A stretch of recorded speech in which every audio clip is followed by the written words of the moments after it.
अभी वर्तमान में चेयरमैन सार्वजनिक उपक्रम ब्यूरो सुभाष बराला जी हमारे बीच में हैं और हमारे साथ जिला के अध्यक्ष कैप्टन उपेंद्र जी, जिला महामंत्री प्रवीण पोगले जी, विनोद तोशावट जी हम हमारे बीच में हैं। तो मैं सुभाष बराला जी से आग्रह करूंगा कि अपनी बात को शुरुआत करें। स्वागत है सब पत्रकार मित्रों का, छायाकार मित्रों का। अभी जो विधानसभा का सेशन हरियाणा प्रदेश का चल रहा है, इस सेशन का जो पहला चरण था जिसमें महामहिम राज्यपाल अभिभाषण होने के बाद उस पर चर्चा, मुख्यमंत्री चेक का जवाब और उसके बाद हरियाणा प्रदेश का जो बजट प्रस्तुत किया गया, उस बजट पे आज अपनी बात रखने के लिए आपके बीच में आया हूँ। समय जैसे सप्रा जी ने कहा बदला गया, इसके लिए क्षमा चाहता हूँ। आप सब लोग देख रहे हैं कि पिछले लगभग 8 सालों से जो भारतीय जनता पार्टी की सरकार हरियाणा प्रदेश के अंदर चल रही है, इस सरकार ने पूर्व में 5 साल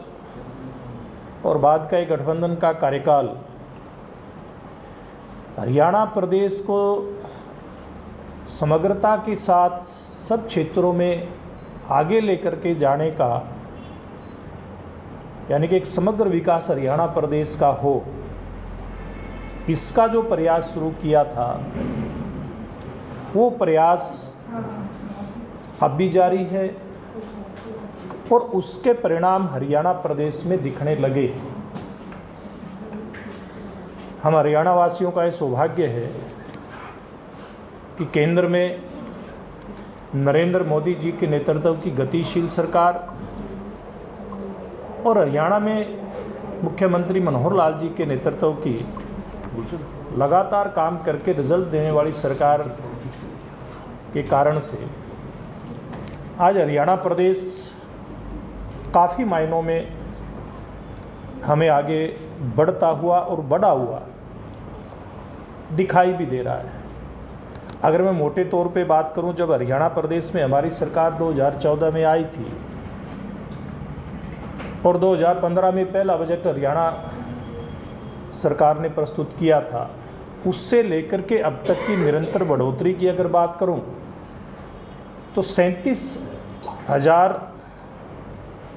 यानी कि 37,500 करोड़ का बजट उससे पूर्व की सरकार ने हरियाणा प्रदेश के लिए प्रस्तुत किया था और वर्तमान का जो बजट है वो 1,83,000 करोड़ का बजट मुख्यमंत्री हरियाणा ने वित्त मंत्री के नाते हरियाणा प्रदेश की विधानसभा में हरियाणा प्रदेश के समक्ष प्रस्तुत किया है। यानी कि अगर हम प्रतिशत में वृद्धि के हिसाब से बात करें तो हर साल 15% से ज़्यादा की बढ़ोतरी आपको इस बजट में दिखाई देती है। और उसमें भी अगर कैपिटल एक्सपेंडिचर की हम बात करें, 2014 में 4700 करोड़ रुपए का कैपिटल एक्सपेंडिचर था, जो वर्तमान में बढ़ करके 57,000 करोड़, यानी कि 4700 करोड़ से 57,000 करोड़ रुपए जो कैपिटल एक्सपेंडिचर है उसमें आपको वृद्धि दिखाई देती है। हरियाणा प्रदेश कृषि आधारित प्रदेश है। इस प्रदेश में हमारी जनसंख्या का बड़ा हिस्सा कृषि पर आधारित है, या सीधे सीधे खेती करता है या मजदूरी करता है, खेती और मजदूर है। अगर खेती के बजट की बात करें तो उसमें ये सरकार आने के बाद 40% की वृद्धि हुई है। इस सरकार के आने से पहले अगर पिछले 10-12 सालों के बेरोजगार नौजवानों को सरकारी रोजगार की बात करें तो आंकड़ा 50-52 हज़ार तक में सिमट जाता है। लेकिन इस सरकार की बात करें तो 1 लाख से ज़्यादा सरकारी रोजगार अभी तक सरकार दे चुकी है, और अप्रत्यक्ष की बात करें तो 12 लाख से ज़्यादा बेरोजगार नौजवानों को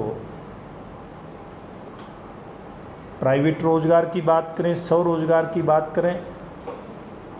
इसमें लाभ मिला है। और भविष्य में भी इस अगले 1 साल के अंदर हरियाणा प्रदेश में ये सरकार ने तय किया है कि लगभग 65,000 के आसपास बेरोजगार नौजवानों को सरकारी रोजगार दिया जाएगा। इस बात की योजना सरकार बना करके चल रही है। बहुत सारी जो आधारभूत ढांचे रहते हैं सरकार के प्रदेश को आगे लेकर के जाने के लिए, और साथ में जनता की सुविधा के लिए, अगर हम इसकी बात करें तो सबसे पहले स्वास्थ्य सेवाओं की बात करें तो 2014 से पहले हरियाणा प्रदेश के अंदर 56 नागरिक अस्पताल थे, और अगर आज की बात करें तो वृद्धि इसमें होकर के आज 31 की संख्या बनती है। प्रदेश में लिंग अनुपात की बात करें, क्योंकि हरियाणा प्रदेश इस मामले में बड़ा पिछड़ा हुआ था, देश में अग्रणी था, 871 का आंकड़ा था ये सरकार आने से पूर्व में, और वर्तमान की बात करें तो 913 ये बढ़ करके आंकड़ा हुआ है, जो देश में सर्वाधिक इस प्रकार के जो अनुपात वाले हैं, लिंग अनुपात, उन प्रदेशों में हरियाणा प्रदेश की गिनती होती है। चिकित्सा शिक्षा की, जैसे मैंने चिकित्सा की बात करी, तो चिकित्सा शिक्षा की अगर बात करें, हमारी सरकार आने से पहले जो MBBS की सीटें हैं, जिसके बारे में बड़ी चर्चा होती है, डॉक्टरों की नियुक्तियां कई बार दिखता है कि बहुत सारे PSC CSC हॉस्पिटल में कमी भी दिखाई देती है, उसको पूरा करने के लिए जो पूर्व की सरकारों में गंभीर प्रयास नहीं हुए थे, उन प्रयासों का परिणाम है कि 750 सीटें उस समय थी MBBS के छात्रों की, और वर्तमान में बढ़ करके इनकी संख्या 1735, यानी कि लगभग 1000 के आसपास की वृद्धि इन 8 सालों के अंदर MBBS के छात्रों की जो सीट है उसके अंदर हुई है। इसी प्रकार से अगर शिक्षा की बात करें तो सांस्कृतिक मॉडल स्कूल हैं, 13 इनकी संख्या थी। अब जो बढ़ करके अगर हम बात करें तो इसमें 138 की इसमें संख्या है, यानी कि जो अगर बात करें तो ये 10 गुना उस समय के अनुपात से वर्तमान में है। इसी प्रकार से अगर हम शिक्षा क्षेत्र की ही बात करें तो बहुत सारे मामलों में हम लोग आगे बढ़े हैं। आधारभूत ढांचे की जैसे मैं बात कह रहा था, 24 घंटे बिजली हमारे सरकार आने से पहले 538 गाँवों में थी,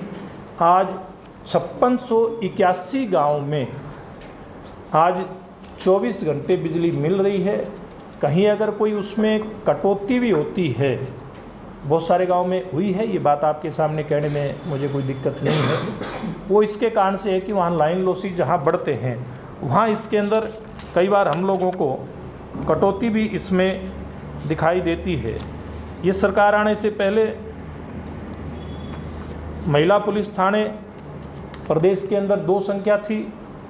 आज बढ़ कर के 33 हुई है। शहीद परिवारों में जहाँ तक नौकरी की बात करें, यह सरकार आने से पहले 6 परिवारों में नौकरी दी गई थी, और अब ये आंकड़ा 360 का जाकर के इसमें पहुंचता है। कितनी गुणात्मक वृद्धि इसमें हुई है। भूतपूर्व सैनिकों की आर्थिक सहायता की जहाँ तक बात है, ये सरकार आने से पहले 3000 रुपये मासिक उनको ये सहायता मिलती थी, और वर्तमान में हमारी सरकार ने इसको बढ़ा करके 10,000 रुपये प्रति महीने किया है। इंफ्रास्ट्रक्चर की अगली अगर बात करूं तो सरकारी जो महिला कॉलेज हैं उनकी संख्या 29 थी, अब बढ़ कर के इनकी संख्या 60 हुई है। गन्ने का जो भाव जिसके बारे में विपक्ष के लोग लगातार चर्चा करते रहते हैं, हमारी सरकार आई उसमें 310 रुपये प्रति क्विंटल गन्ने का भाव दिया जाता था, आज 372 रुपये के साथ पूरे देश के अंदर सर्वाधिक गन्ने का भाव ये मनोहर लाल जी के नेतृत्व में हमारी सरकार दे रही है। श्रमिकों को दिव्यांग होने पर जो आर्थिक सहायता इस सरकार के आने से पहले दी जाती थी वो 30,000 रुपये थी, अब बढ़ कर के वो 1.5 लाख रुपये हुई है। इसी प्रकार से श्रमिक कोई विशेष काम करते हैं तो उनको एक पुरस्कार राशि मिलती थी, पहले 51,000 रुपये थी। ये सरकार आने के बाद इसमें बढ़ोतरी करते हुए ये 2 लाख रुपये उनको दी गई है। इसी प्रकार से अगर कृषि क्षेत्र की बात करूं, जैसे मैंने कहा कि 40% के आसपास कृषि क्षेत्र का बजट बढ़ाया है, तो किसानों की जहां फसलें खराब होती हैं उसमें अगर मुआवजे की हम चर्चा करें, ये सरकार आने से पहले केवल 1158 करोड़ रुपए का मुआवजा किसानों को दिया गया था प्राकृतिक आपदा के कारण से उनकी फसल खराब होने पर, लेकिन हमारी सरकार ने इन 8 सालों के अंदर 9,414 करोड़ रुपए इसमें किसानों को देने का काम किया, जो बहुत बड़ी अमाउंट इसमें होती है। अगर कोई इसकी ओवरऑल अगर हम चर्चा करें इस बजट की, तो आप लोग देखेंगे कि इस बजट के अंदर कोई नया टैक्स सरकार ने नहीं लगाया। नया टैक्स नहीं लगाने के बावजूद भी बजट के अंदर 11.6% की वृद्धि पिछले साल की अपेक्षा जो हुई है, वो वास्तव में एक बड़ी बात हरियाणा प्रदेश के लिए है। और ये क्योंकि देश ने आज़ादी के अमृत महोत्सव मनाते हुए अमृत काल में प्रवेश किया है, ये अमृत काल का पहला बजट है, इसलिए इस बजट के ऊपर निगाहें भी आम आदमी की लगी हुई हैं। इसलिए इस बजट में विशेष रूप से बहुत सारी, जैसे मैंने कहा कि सुविधाएं आम आदमी को दी गई है। उसमें खास करके अगर वृद्धों की बात करें, हमारी जब सरकार आई थी 1,000 रुपये प्रति माह वृद्धावस्था पेंशन बुजुर्गों को दी जाती थी। हमने वायदा किया था पहले कार्यकाल में उसको 2 गुना करने का, वो 2 गुना कर दी थी और आज वो लगभग 3 गुना के आसपास आप लोगों को होती हुई दिखाई दे रही है। 2750 रुपये प्रति मास बुजुर्गों को ये पेंशन हमारी सरकार ने देनी शुरू करी है। इसी प्रकार से अगर हम मोटे तौर पे बजट की बात करें तो 2014 से लेकर के 22-23 के मध्य हरियाणा की जो जीडीपी की वृद्धि दर है वो 5.62 रही है, जो कि राष्ट्रीय जो वृद्धि दर है जीडीपी में वो 4.58 है, यानी कि उससे कहीं अधिक आज भी ये दिखाई दे रही है। और ये हम सब हरियाणा वासियों के लिए भी और भारतवासियों के लिए भी एक बड़े गर्व की बात है कि वैश्विक महामारी कोरोना के बावजूद भी भारत की जो अर्थव्यवस्था है, ना केवल हमारे केंद्रीय नेतृत्व ने उसको संभाल करके रखा, बल्कि हमारी जो जीडीपी है वो भी पूरी दुनिया के मुकाबले एक उच्च स्तर पे हम लोगों को दिखाई देती है। इसी प्रकार से जो किसी भी प्रदेश के सरकार का जो बजट होता है उसमें जो फिस्कल डेफिसिट होता है वो एक बहुत मायने रखता है। वो हमारी सरकार के समय में लगातार कम हो रहा है। जो सरकार का जो काम करने का तरीका है, यानी कि फिजूल खर्ची को कम करके और जो लीकेज होती हैं व्यवस्थाओं में उसको कम करके और एक संतुलन बना करके जब इस विषय पे काम किया जाता है, डेवलपमेंट के विषय पे काम किया जाता है, आर्थिक विषयों पे काम किया जाता है, तो निश्चित रूप से इस प्रकार के रिजल्ट आते हैं। जैसे कि इस बार भी अगर गौर करें तो पिछले सालों से लगातार जो राजकोषीय घाटा है वो लगातार कम हो रहा है। ये बड़ी एक उपलब्धि मैं समझता हूँ हमारी सरकार की है, जो ये दर्शाता है कि हमारी सरकार पूरे हरियाणा प्रदेश को एक परिवार मान करके, जैसे एक परिवार का मुखिया अपने परिवार की चार दीवारी में कैसे संयमित रूप से पैसे का खर्च किया जाए, कैसे ठीक प्रकार से पैसा खर्च किया जाए, उसी प्रकार से हरियाणा प्रदेश के मुख्यमंत्री हरियाणा प्रदेश को अपना परिवार मान करके इस काम में लगे हुए हैं। और भविष्य की बात करें तो अगले साल के लिए जो जीडीपी की विकास दर है वो, क्योंकि कोरोना की बाधाओं को हम पार करके देश भी आगे बढ़ चुका है, प्रदेश भी आगे बढ़ चुका है, एक अनुमान है कि 7% ये दर रहने वाली है। और हम अगर इससे आगे की बात करें तो ये सरकार आने से पहले हरियाणा प्रदेश में जो प्रति व्यक्ति आय 1,47,000 के करीब थी,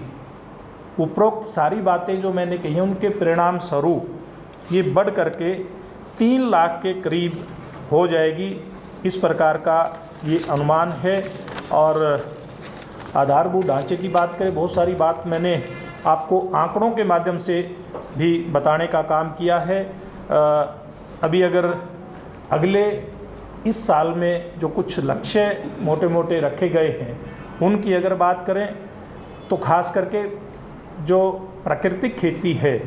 उसमें 20,000 एकड़ पर ये खेती की जाए, इस प्रकार का टारगेट सरकार लेकर के चली है। इसी प्रकार से पशुओं के मामले में नए पॉलीक्लिनिक बनाने का भी टारगेट सरकार ने लिया है, इस बजट में उसका प्रावधान किया गया है। पलवल, अम्बाड़ा, महेंद्रगढ़, फतेहाबाद में इनकी व्यवस्था की जाएगी। इसी प्रकार से हमारा हरियाणा प्रदेश गौ सेवा में बड़ा अग्रणी है देश के अंदर। इसका बजट जो 40 करोड़ रुपए था, इसको बढ़ा करके यानी कि 10 गुना इसको बढ़ाया है, 400 करोड़ रुपए इस बजट को किया है। इसी प्रकार से जो परिवार पहचान पत्र बना करके सरकार ने एक बहुत बड़ी उपलब्धि हरियाणा प्रदेश में हासिल की है, देश में हासिल की है। उसमें बहुत सारी सुविधाएं गरीब परिवारों को देने की जो घोषणा हुई है उसमें एक प्रमुख है कि लगभग 1 लाख जो परिवार हैं उनको नए घर बना करके देने की व्यवस्था इस बजट में विचार किया गया है। इसी प्रकार से गांव के अंदर 1000 नए पार्क, व्यायामशालाएँ बनाई जाएं, इस बात का एक टारगेट सरकार लेकर के चली है। इसी प्रकार से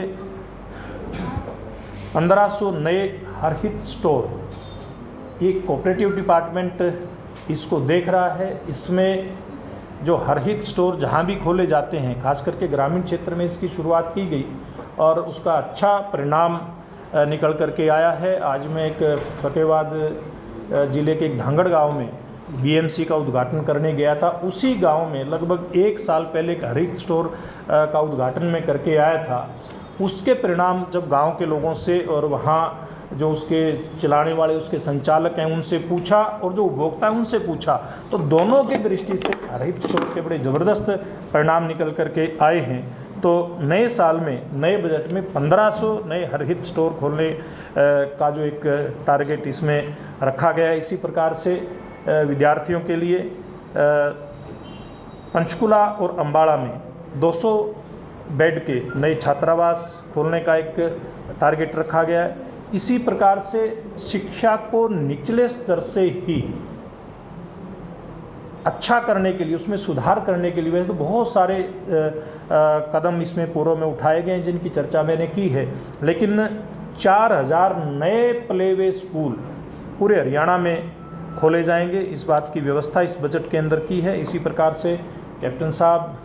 यहाँ हमारे साथ बैठे हैं, इनसे जुड़े परिवारों के लिए भी, उनकी सुविधाओं के लिए भी 7 जिलों के अंदर एकीकृत सैनिक सदन बनाए जाएंगे। इस बात की व्यवस्था बजट के अंदर की है। इसी प्रकार से हरियाणा प्रदेश के लिए नई विधानसभा का भवन अपना हो चंडीगढ़ के अंदर ही, उसके लिए भी 50 करोड़ का प्रावधान बजट के अंदर रखा गया है। और पंडित लक्ष्मीचंद कलाकार सम्मान योजना के तहत कलाकारों को 10,000 रुपये पेंशन दी जाएगी। एक अलग से इस बात की व्यवस्था, क्योंकि बहुत तरह की पेंशन हरियाणा प्रदेश में दी जा रही है, इसकी व्यवस्था की गई है। और अगर हिसार की बात करें तो हिसार के अंदर जाम की स्थिति को ख़त्म करने के लिए एलिवेटेड रोड जो यहाँ से लेकर के आगे पूरे हिसार शहर को क्रॉस करेगा, उसके लिए 723 करोड़ रुपए का प्रावधान इस बजट के अंदर रखा गया है। तो ये मैंने मोटी मोटी चीज़ें, वैसे तो बहुत सारी बातें हैं जिनके ऊपर हम चर्चा करें तो बजट में हरियाणा प्रदेश के लिए दी गई हैं, लेकिन पूर्व की तुलना में वर्तमान क्या है और भविष्य के बजट में हरियाणा प्रदेश के प्रमुख किस प्रकार के काम हो सकते हैं, इसकी चर्चा मैंने की है। जो बजट हरियाणा प्रदेश के मुख्यमंत्री मनोहर लाल जी ने प्रस्तुत किया है, मैं समझता हूँ जो विरोधी राजनीतिक दल हैं उन्होंने आलोचना करने के लिए तो बहुत सारी बातें कही हैं, लेकिन ऑफ द रिकॉर्ड बहुत सारे ऐसे नेताओं से बात करते हैं तो इस बात को मानते हैं कि जिस पार्टी की सरकार 2014 में हरियाणा प्रदेश में पहली बार बनी और जिनके लिए वो खुद ही कहते थे, मानते हैं, हम कहते हैं कि नौसिखियों की सरकार है, इन लोगों को सरकार चलाने का अनुभव नहीं है, उसके बावजूद भी इतना अच्छा काम किया है, इस बात की प्रशंसा पर्दे के पीछे से विपक्ष के लोग भी करते हैं। इसलिए उनके पास जो प्रदेश के हित में जो सकारात्मक आलोचना होती है वो करने के लिए कोई पॉइंट नहीं है। राजनीतिक रूप में आलोचना कितनी करें ये विपक्ष का काम है। ये बात रखने के लिए मैं आपके बीच में आया था। अब इस संदर्भ में आप लोगों का कोई सवाल है तो सादर आमंत्रित है। हिसार में एयरपोर्ट का बड़ा प्रोजेक्ट है, कोई इंडस्ट्री ऐसी के लिए प्रोविजन है? देखिए, बजट में इस प्रकार का प्रोविज़न नहीं है। निश्चित रूप से जब इस प्रकार के बड़े प्रोजेक्ट एयरपोर्ट जैसे आते हैं तो भविष्य के लिए इसके रास्ते खुलते हैं। अगर अनऑफिशियली बात करें तो पिछले दिनों यहाँ डॉक्टर कमल गुप्ता जी से बहुत सारे हेल्थ सेक्टर के लोग मिलने के लिए आए थे, तो उनमें इस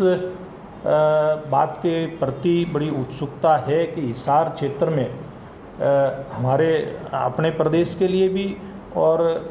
दो पड़ोसी प्रदेश बहुत नज़दीक हैं, राजस्थान भी, पंजाब भी, उसके लिए बेहतर चिकित्सा सुविधाएं हो सकती हैं। इस बात की संभावनाएं प्रत्यक्ष रूप से दिखाई भी दे रही हैं।